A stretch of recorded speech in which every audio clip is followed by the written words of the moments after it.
Joined by three people here in the studio. We have two members of the European Parliament, Marietje Schaake, who is a Dutch Liberal MEP from the D66 party, and you speak for the group, the European Liberals, on the issue of human rights and foreign affairs. We have Charles Tannock, who does the same for his political family here at the European Parliament, the European Conservatives and Reformists, and of course you are a British Conservative MEP. We also have Ben Ward, who is from Human Rights Watch, which of course released this report this week, and you're the Deputy Director of the section that deals with Europe and Central Asia. Let me ask you, first of all, it does seem, Ben, that you are pretty much accusing the EU of turning a blind eye to human rights sometimes when it is in conflict with other interests, commercial, economic, for example. That's a pretty grave charge. Yes. It's one that we think is extremely serious. We do recognise that the European Union rhetorically commits itself to human rights in its dialogues, in its relations with countries with abusive records. But unfortunately, it's our conclusion that very often, in practice, human rights are marginalised to the sidelines and set aside when it proves inconvenient. And we feel that that's fundamentally incompatible with the values upon which the Union is supposed to be founded. And values, Charles Tannock, that the Union does preach all over the world as well. That's the point. This is about hypocrisy, isn't it? I mean, look at the example of the Uzbek leader's visit, which has drawn anger from human rights groups, but others as well. Was this, do you think, as some are saying, a cynical example of the EU pursuing commercial and, of course, security interests above all? No, I'm no apologist for Islam Karimov or his regime. It's clearly a repressive regime. He's no angel. There was the Andijan massacre, which was never fully investigated. Nobody's been brought to book. All I can say is that in international relations, sometimes we have to speak to rather unpleasant individuals and raise our concerns with them about the human rights which are being abused in their country, but also raise areas of mutual interest. You mentioned security, the fight against jihadi terrorism. We saw the bombing in Moscow only yesterday. Islam Karimov has a strong policy in terms of supporting our troops in Afghanistan. There's the whole issue of energy security, the supply of gas to the West. There are lots of commercial, security and other interests which we can talk to him, as well as criticising his regime in the way they handle human rights. And I have to say, what I do object to is him particularly being singled out as being the most egregious offender, because there are examples of Colonel Gaddafi going to Italy, Mr. Mugabe, he's been here in spite of a travel ban to Italy as well. We've had visits from the Chinese Deputy Premier only a couple of weeks ago to Britain, Vice Premier Li. I mean, China, who's ever been investigated for Tiananmen Square? But it's clear that the EU did offer, by inviting him along, a very nice PR opportunity, and suddenly sanctions that were in place seem to have disappeared, and an energy agreement's been signed. So quite a lot for them. Well, I think it's important to note that there is conditionality in a lot of agreements for respect for human rights, respect for minorities, democratization processes. But the question is this leverage really used? And a lot also depends on... Conditionality means that you won't have an agreement unless you abide by X, Y and Z in terms of human rights. Exactly. But the issue is, yes, it may be there, but is it enforced? And this also is a matter of the institutions within the EU. I mean, the EU is, of course, quite diverse. I think in this House we devote a lot of attention to more focus on human rights, and we try to make the Commission and the Council focus on this more. But we see differences between member states.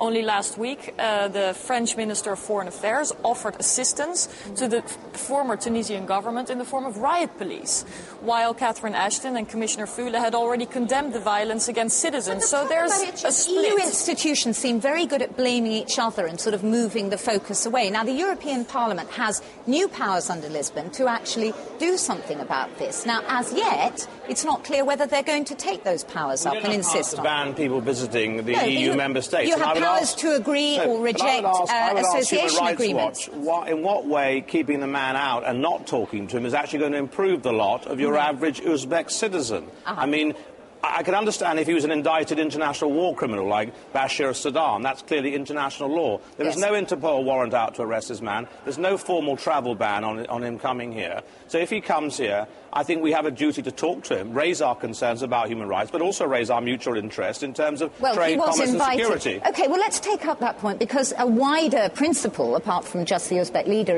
is not dialogue and cooperation, which is absolutely the mantra of the EU and directly criticised by your organisation. Is that not still the best way forward? We think not. Clearly, there is a place for dialogue. The difficulty that we see with the European Union's approach, and I think particularly the approach of the Commission following the appointment of Catherine Ashton, is a focus solely on dialogue, a sense that dialogue is an end in itself, and dialogue that doesn't seem to be backed by any sticks, doesn't seem to be connected to any publicly articulated benchmarks that have to be met, that relations are conditioned upon. And in those circumstances, we think that dialogue is simply empty, and actually, in some ways, is worse than a situation where the EU is honest about the fact that human rights don't really matter in its relations with this country.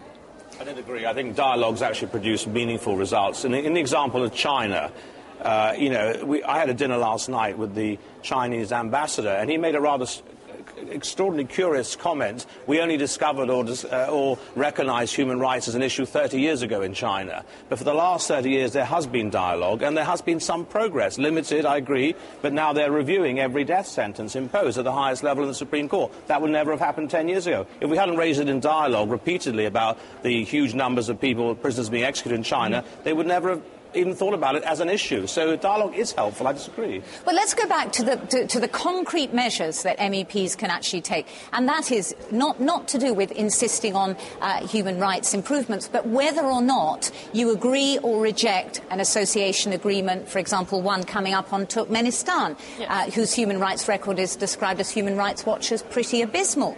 Now, what can you do with these new powers? Well, it's about the emphasis, and it's also about calling upon the Commission and on the High Representative to actually fill in this dialogue. I fully agree that a dialogue as such is not a goal in and of itself. It needs to be substantial. But on the other hand, what are the alternatives? For example, Iran is a country which has been subject to sanctions, where the EU has a dialogue, where the US does not have a dialogue. Many different attempts have been made.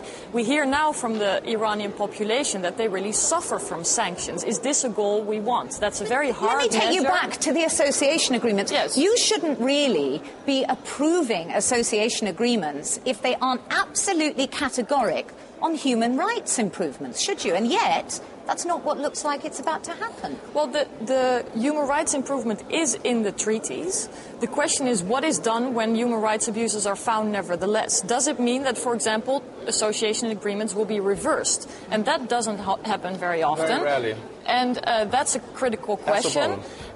Which could be relevant punishment, because the other problem is that politicians in countries that sign the agreements often project it as a win on their behalf, as something that they, as politicians, have brought to success. Yes. Even though we always keep in mind the broader population, and we acknowledge that, for example, the creation. Window dressing, I would accept that, and that is clearly a problem. And sometimes you wonder what the purpose of these clauses really is. But let me give you another example. The Council and Commission, for instance, suspended the GSP Plus with Sri Lanka post-conflict because of all the concerns about the end of the civil war and the alleged atrocities by the government. But what has that actually achieved? We don't have the dialogue now. We've disengaged from Sri Lanka. What Sri Lanka done is actually gone and cozied up to China, who aren't remotely interested in human rights or the internal affairs of Sri Lanka, and they're investing a huge amount of money. So trade and commerce and engagement with Sri Lanka has now been driven into the hands of the Chinese as a result of our non-engagement, or rather disengagement from commercial relations with Sri Lanka. So I just can't see how isolating regimes,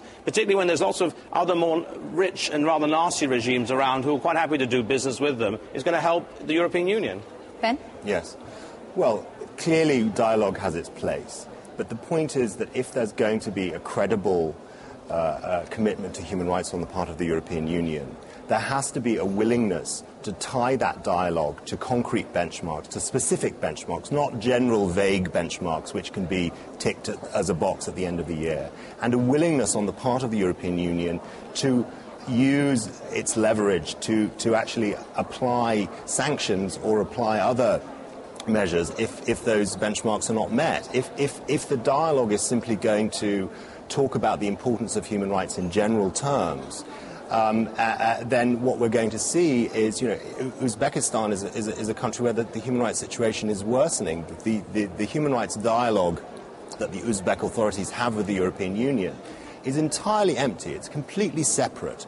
It doesn't involve any serious human rights actors. Most human rights defenders in Uzbekistan are either in exile or in prison.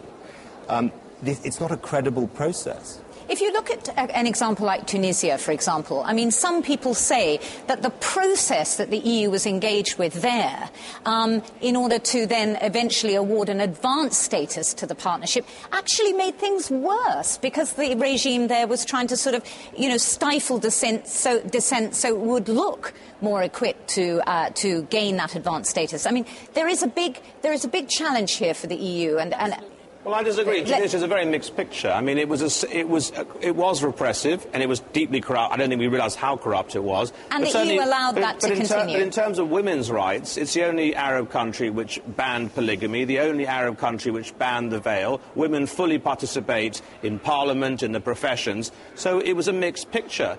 And I hope to goodness that they can keep that legacy going, because if we see that replaced by some kind of Salafist theocracy, you'll wonder whether the revolution's achieved very much, certainly from our point of view, or if you're a woman, from a woman's point of view. Marietje?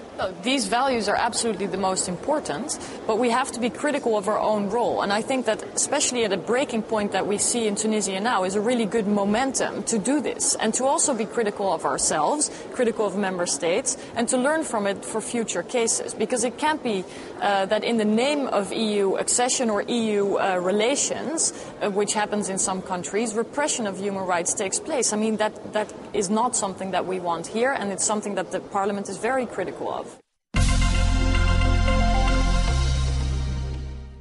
Well, to answer some of the questions raised by that discussion, I'm at the European Commission, where they share a lot of the responsibility for framing these partnership and trade agreements with countries, as well as the conditions on respecting human rights. I've been speaking to the Enlargement and Neighbourhood Policy Commissioner, Stefan Fuller, and I asked him if he agreed in any way with the charge from Human Rights Watch that the EU's ritual support of dialogue was sometimes an excuse not to do anything. I accept that the dialogue is the way forward as we see it. I do not accept that it means not doing anything as far as the human rights are concerned. If you look at the association agreements, if you look at the legal basis, if you look at the framework of this partnership, it has never been only about the economic and social issues. It has been about the structure which allows this critical dialogue about the human rights, about the good governance, about the rule of law, about the judicial reform and independence of the judiciary.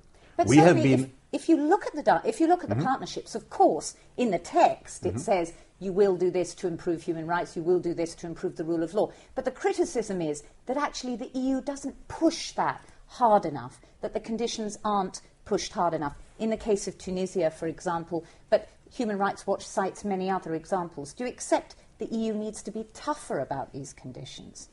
I accept that we need to have a better balance of our policies, and that's all this review is all about. Yeah. But let me give you one example, I mean, because you started to talk about Tunisia. After the decision of the member states to start the discussion with the Tunisian authorities about the action plan leading us to status avancé, what we have started with was a dialogue with the civic society organizations. In this office, we had discussions with them, what are the priorities and so on. And then the dialogue with the Tunisian authorities started with a very clear message from us. Unless you change this and this and this, we will never accomplish the status avancé. because the advanced status. Your attitude, exactly. So when you say that you think there could be a better balance, do you mean that the EU needs to stop putting its commercial and security interests so high and actually be tougher on human rights? I'll leave it up to the discussion with the member states what this right balance is going to be.